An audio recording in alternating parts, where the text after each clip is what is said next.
Welcome back to the AnzenGuard Podcast, everybody. I'm Michael Reynolds. And I'm Laura Wilson. And we are diving deep. Into the world.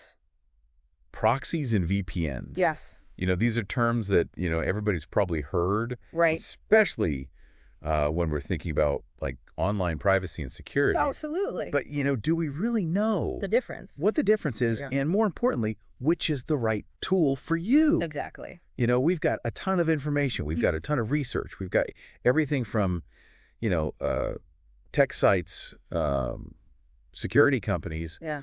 And it seems like everyone's got their own explanation. Everyone has their own way of explaining it. That's true. The terminology, can get a little complex. Right. But we're here to break it down. Make it easy. Yes. So, Laura, for those who might be completely new to this, okay, what is a proxy server? So, in the simplest terms, you can think of a proxy server as like a middleman between your device and the internet. So when you send a request to, let's say, visit a website, it goes through the proxy server first. And then the proxy server sends that request onto the website, gets the information, sends it back to you. So it's kind of like hiding your address, your online address, I should say. Exactly. It makes it look like you're browsing from the location of the proxy server, not your actual location. So that's how everybody watches, like, shows and videos that aren't available in their country. That is one use for proxies, yes. They can also be used for accessing geo-blocked content, enhancing privacy, and even some more specialized tasks like web scraping. Okay. Now, when you say web scraping, are there different types of proxy servers?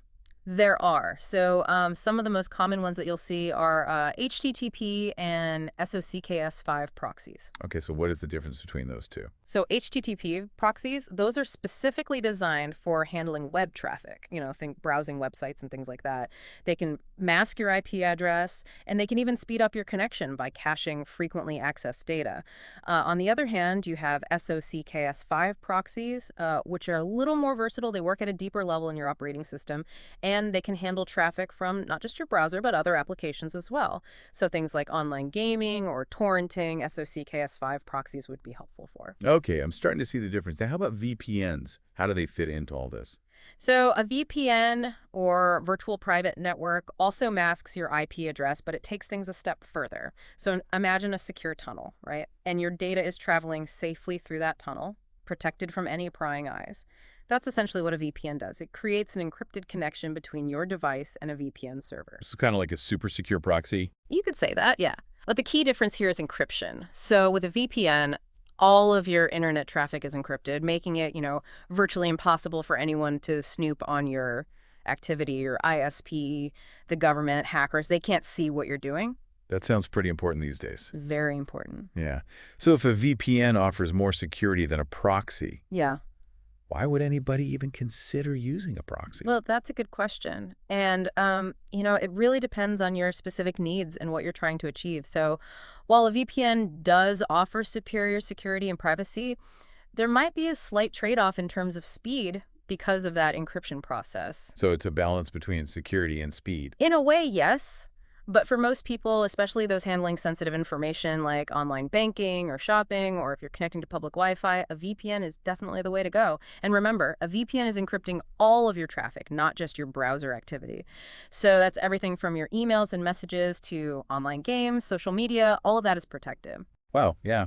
I hadn't really thought about those other apps being vulnerable. So if I'm using a VPN, do I even need a proxy at all? Generally, no. A VPN pretty much covers everything a proxy does. Plus, you get that extra layer of security. However, there are some very specific cases where you might use both. You mean like if, let's say, my workplace uses a proxy to monitor internet usage? Right. Would a VPN, help me bypass that? Yes. So if your workplace uses what's called a transparent proxy, which you might not even realize is there, a VPN could allow you to bypass those restrictions. But that's a pretty, niche scenario. Okay. Gotcha. So in most cases, VPN's enough. Yeah. Now let's talk about cost. Okay. I mean, both VPNs and proxies, they have free and paid versions. Right. So what's the deal with that? Is it worth shelling out for a premium service? That's a great question. And honestly, it depends. If you only need a proxy or a VPN occasionally, and it's for some, simple tasks like bypassing content restrictions, a free service might be okay, but you need to be very careful with free services, especially free proxies. Okay, I'm wondering when the but was coming. What's the catch with free services? Well, they often come with limitations like data caps or slower speeds. But more importantly, some free proxies, particularly public proxies, can be risky. Risky how?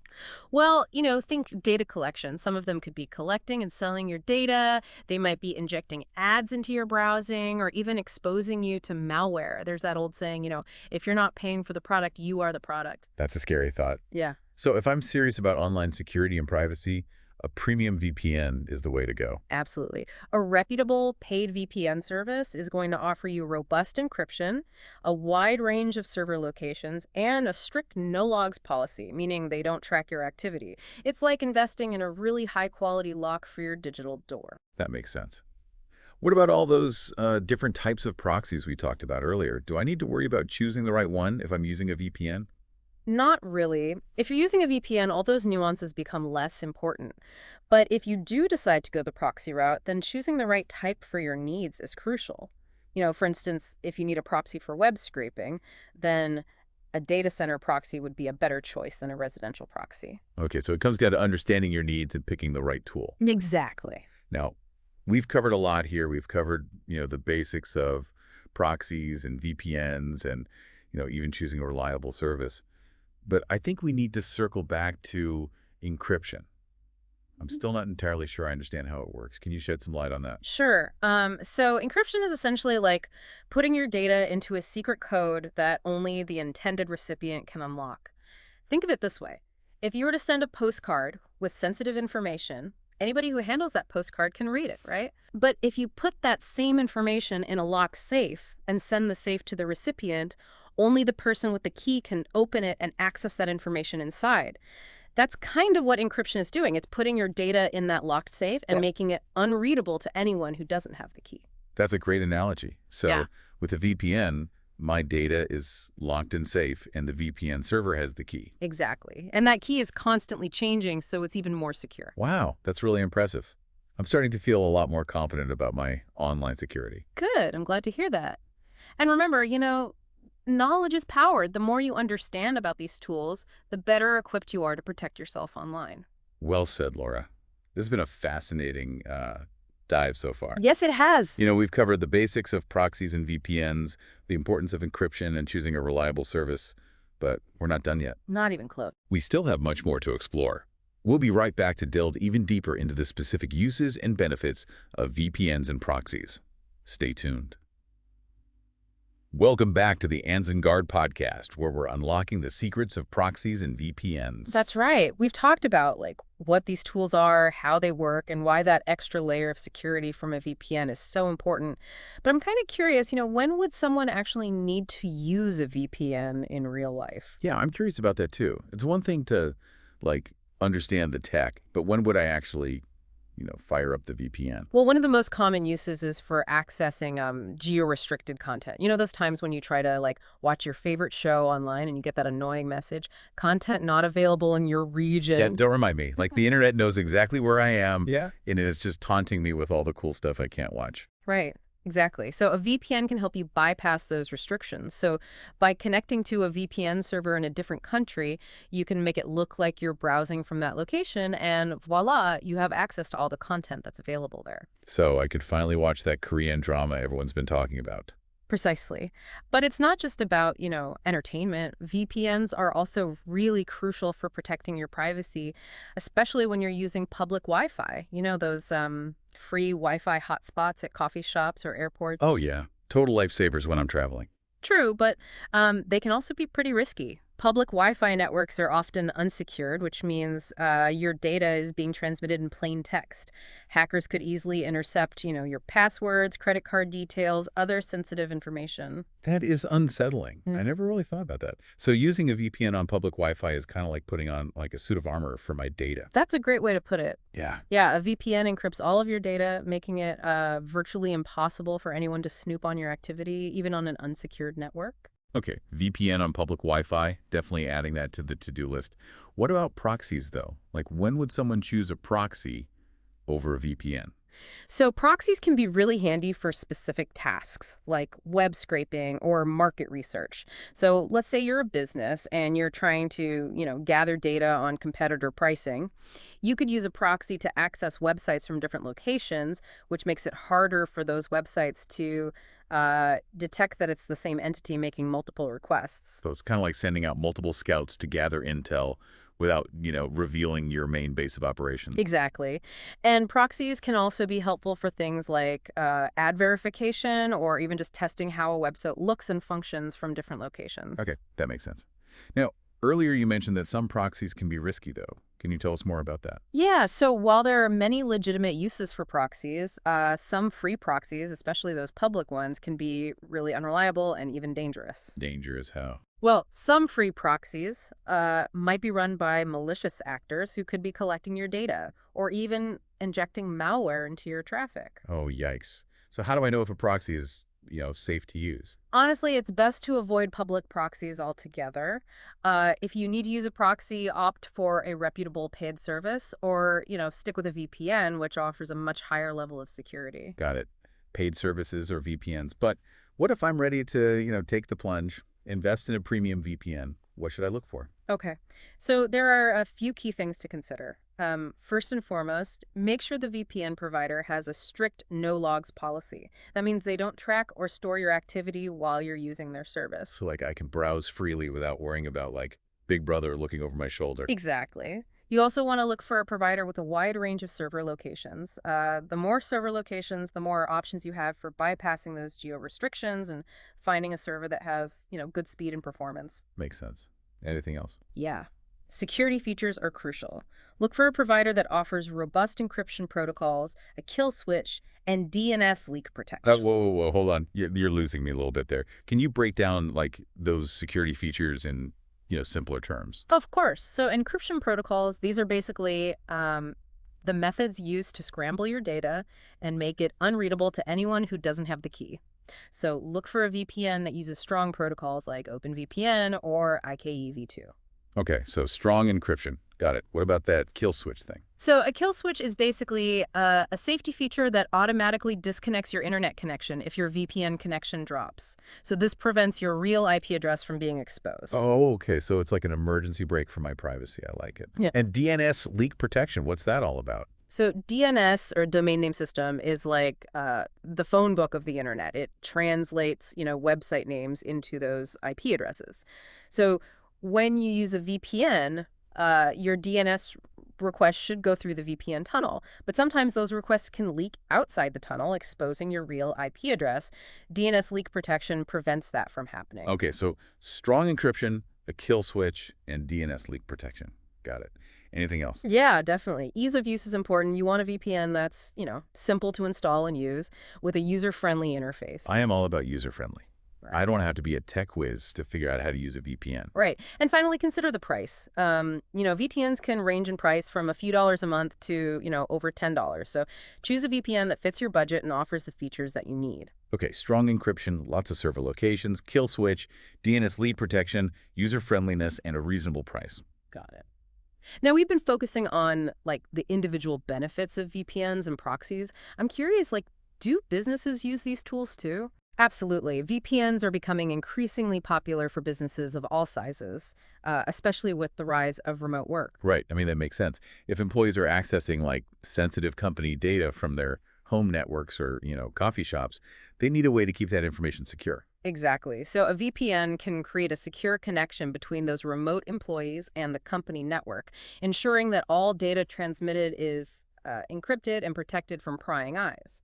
So it's kind of like extending the company's secure network to wherever the employee is working. Precisely. This is particularly important for, businesses that handle sensitive data, like financial institutions or healthcare providers. Right. Those industries can't afford to take any chances with data security. Exactly. And it's not just about protecting data in transit. VPNs can also be used to access region-specific resources or even to comply with local regulations.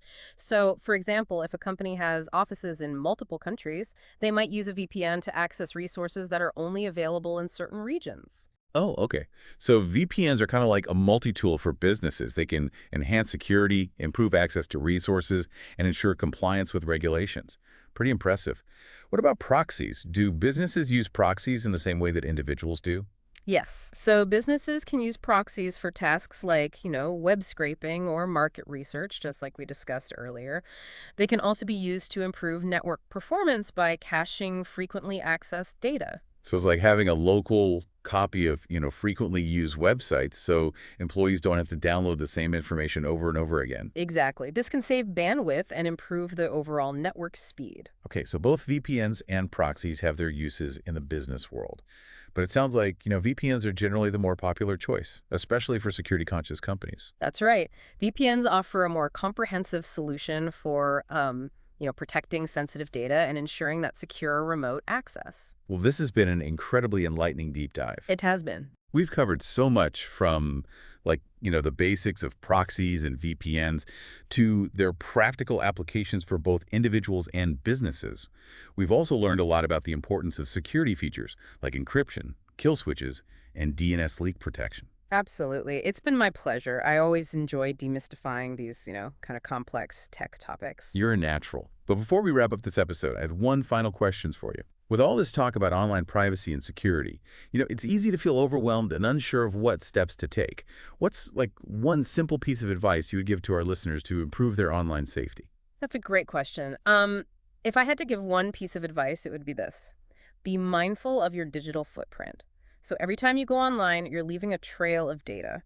So think carefully about the information you share, the websites you visit, and the apps that you use. And most importantly, be proactive about protecting your privacy by using tools like VPNs and strong passwords. That's excellent advice. Be mindful of your digital footprint. I think that's a great takeaway for all of us. We'll be right back to wrap up this episode of the AnzenGuard podcast. Stay tuned. Welcome back to the AnzenGuard podcast. We've been talking about proxies and VPNs, these digital tools that can help us navigate the internet, more securely and privately. Right. Yeah. We've covered a lot of ground, understanding how they work to exploring their various uses and benefits. Yeah, it's been a lot. But Laura, before we wrap up this deep dive, I'd love to hear your thoughts on the future of online privacy. Like with all the advancements in technology, is it even possible to stay truly anonymous online anymore? Hmm. That's a great question, and it's one that has been debated for years. I think the truth is, achieving complete anonymity online is incredibly difficult, if not impossible. Every time we connect to the internet, we leave behind a trail of like digital breadcrumbs. So it's like trying to walk across a fresh field of snow without leaving any footprints. Exactly. But while true anonymity might be elusive, we can still take steps to significantly enhance our privacy and protect our sensitive information. And that's, where tools like VPNs can really come in handy. So it's about minimizing our digital footprint. Yeah. And making it, harder for those trackers and snoopers to piece together our online activities. Precisely. Yeah. A VPN can, mask your IP address, encrypt your traffic, and make it much more difficult for third parties to track your movements online.